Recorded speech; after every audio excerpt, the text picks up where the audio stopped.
थार का तपता रेगिस्तान। हवा का एक एक झोंका रेत को उछालकर जैसे सूरज को छूने की कोशिश कर रहा था। ऐसे माहौल में एक ऊंचा लंबा ऊंट धीमी चाल से चल रहा था। उसकी आंखों में थकान और मुंह सूखा था। तभी झाड़ियों में अचानक सरसराहट हुई और एक चालाक सियार बाहर निकला। चालाकी उसके चेहरे पर ही नहीं, उसकी पूंछ की हिलती गति में भी झलकती थी। ओहो, इतने बड़े महाराज इस धूप में अकेले क्या कर रहे हैं? रेत तप रही है और आप जल रहे हैं। मैं पानी ढूंढ रहा हूं। कई कोस चल चुका हूं। ताकत जवाब दे रही है। अरे, यही तो मेरी खासियत है। आसपास सबसे ज्यादा जगहों का पता मुझे है। मेरे साथ चलो, मैं तुम्हें पानी तक ले चलता हूं। क्या तुम सच कह रहे हो? बड़ी मेहरबानी होगी। क्या मैं और झूठ बोलता हूं? क्या तुम्हें मुझ पर इतना भी भरोसा नहीं है? चलो चलो। ऊंट ने राहत की सांस ली। वह सियाल के पीछे चल पड़ा। कुछ दूर जाकर वे एक छोटे से सरोवर के पास पहुंचे। पानी साफ था और किनारे कुछ पेड़ों की छाया। धन्यवाद सियाल भाई। आज तुमने मेरी बड़ी मदद की है। मैं आपका आभारी रहूंगा। दोस्त, धन्यवाद नहीं, दोस्ती निभाओ। तुम बड़े, मैं छोटा, मिलकर रहेंगे। सियाल मुस्कुराया, लेकिन उसकी आंखों में एक चुप्पी सी चालाकी चमकी। तभी एक कौवा उड़ता हुआ आया और बोला, काव काव, सियाल, नया साथी मिल गया क्या? चुप रे कागा, तू तो हर बात उड़ाकर ले जाता है। तभी झाड़ियों से एक छोटा खरगोश भी बाहर आया और बोला, वाह, आज तो सियाल की बहार है। बड़ा साथी मिला है जो इसे कंधे पर बिठाकर भी ले जा सकता है। मुझे मदद चाहिए थी। अच्छा लगा कि तुम सब एक साथ आ गए। खरगोश ने सियाल को आंख मारते हुए कहा। लगता है आज कोई नई चाल चलने वाला है। जैसे ही रात होने लगी, सियाल ऊंट के पास आया। दोस्त, आज चलो एक खेत में। वहां मीठे तरबूज लगे हैं। तुम बिना झुके उन्हें तोड़ दोगे। हम दोनों खाएंगे, आधा आधा। किसी के खेत से चोरी करना सही नहीं। अरे, हम भूखे हैं, थोड़ा सा खाएंगे। आधा मेरा, आधा तुम्हारा। हम दोनों की भूख भी मिट जाएगी और किसान का क्या ही बिगड़ जाएगा। तभी खरगोश बोला, सावधान रहना, मुझे इसमें कुछ गड़बड़ लग रही है। काव, सावधान ऊंट, ये भैया आधा खाना कभी नहीं बांटते। तुम दोनों चुप।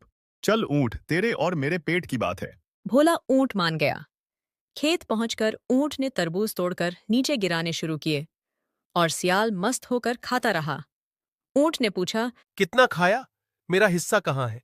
अरे, गिनती छोड़ो, तुमने पानी पी लिया था ना, वो तुम्हारा हिस्सा समझो। ये धोखा है सियाल। तभी किसान की आवाज आई, कौन है वहां? कागा ने उड़कर चेतावनी दी। काव काव, भागो। सियाल तुरंत झाड़ियों में घुस गया। ऊंट का बड़ा शरीर छिप नहीं सका। किसान ने उसे लाठी मारी और सियाल दूर बैठकर मुस्कुराता रहा। कुछ दिनों बाद ऊंट ठीक हो रहा था। तभी अचानक एक कोटर से एक आवाज आई। चक चक, क्या झगड़ा हो रहा है यहाँ बच्चों? सबने देखा, एक तोता, जिसकी आंखें उम्र के साथ धुंधली हो चुकी थीं, समुद्री हवा जैसा शांत स्वभाव लिए बैठा था। सियाल, तू फिर किसी को मुसीबत में डाल आया?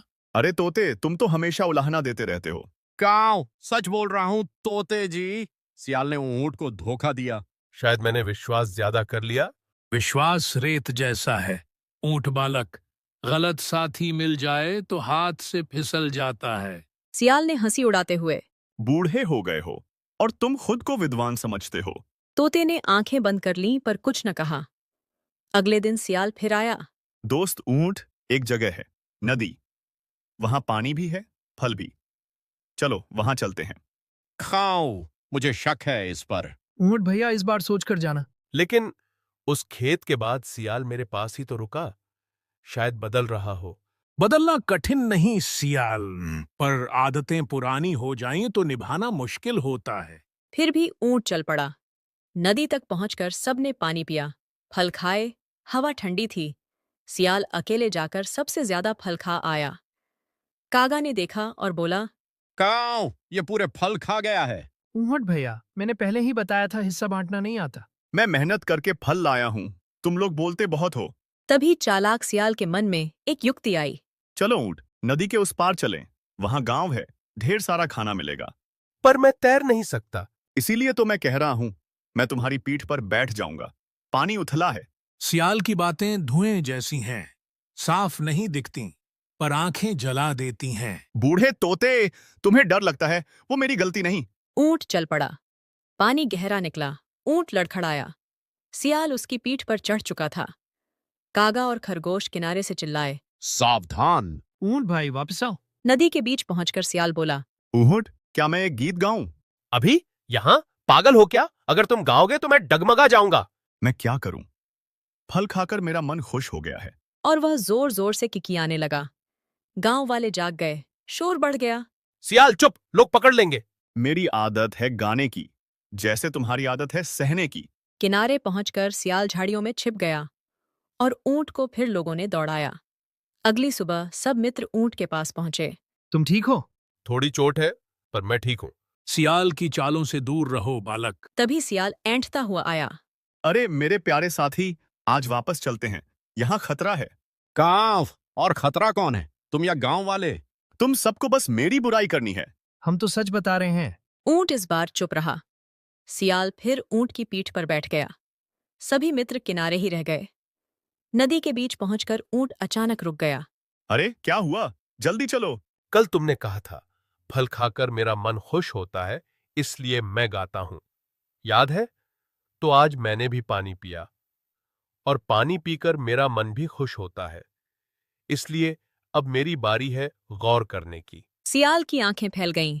नहीं नहीं नहीं, ऊँट तू चुप रहेगा, लोग आ जाएंगे। ऊंट जोर जोर से आवाज निकालने लगा। शोर पानी पर गूंज गया।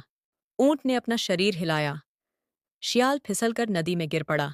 किसी तरह तैरकर सियाल किनारे पहुंचा। इधर गांव वाले उसे देखकर दौड़ पड़े।